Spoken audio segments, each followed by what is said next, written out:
Hi, my name is Chloe Kernaghan and I'm from Sky Ting Yoga, and this is a short sequence to help ground you and hopefully relax some of those pre-wedding jitters.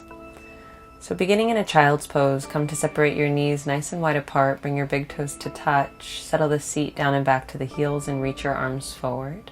Start to walk your hands over towards the right side and exhaling the air out. Walk across the top of the mat and over towards the left side with the chest and arms. Big breath in. And exhaling the air out. Start to walk your hands back towards center and shift yourself forward to be on the hands and knees. A few rounds of cats and cows. Inhale to arch the back and open the chest, look up. As you exhale, round the spine, let your head drop heavy, pull everything back up and in. As you exhale this time, tuck your toes, begin to lift your knees and hips. Hands can walk a few inches forward to find yourself up and back to downward facing dog. And then come high on the balls of the feet, roll yourself forward to a high plank pose. Starting with the bend of the knees, begin to lift your hips high, draw yourself up and back to downward facing dog, and try that twice more. Inhale to roll forward to a plank, and then exhaling to pull the seat back to down dog. From here, take your right leg, lift it up, bend the knee, let the hip open, and then slide the right shin forward to pigeon pose.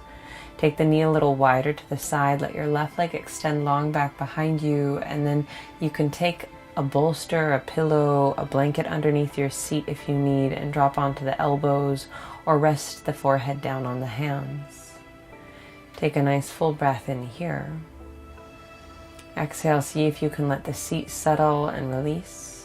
Walk your hands back, tuck your back toes, step back through downward facing dog. Try it on the second side, left leg lifts, knee bends, hip opens, and then the shin pulls forward to pigeon pose on the second side. Once you have the seat settled, lift the chest, walk your hands forward, drop onto the elbows, or make a pillow with the hands for the forehead to rest down. And again, a full breath in.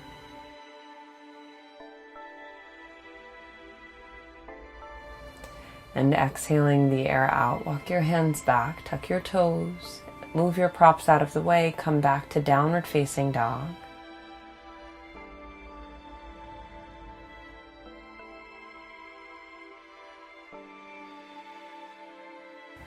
And then coming forward to your plank pose, look forward, bend your elbows, lower your body in one long line to release onto the belly. Start to take your hands a bit wider than the mat. Come onto your fingertips with the elbows pointed up to the ceiling. With your inhale, lift your chest, lift your gaze, and then release the chest and the forehead back down. Inhale to lift, and exhaling to release. Hug your hands next to you, push up onto the hands and knees, and then we'll set up for a final resting posture, a supported Supta Baddha Konasana. So you can take a blanket or bolster once again, place it at the center of the mat, have a seat in front of that bolster, and I recommend having 2 blocks to support the outer seams of the thighs or the knees. You can let your hands rest on the belly and just take a few cycles of breath, breathing in low and wide and calming yourself down. Or you can start to open your palms up to the ceiling, let the hands just open up on the floor off to the sides, arm bones dropping, and let yourself have a moment of release here.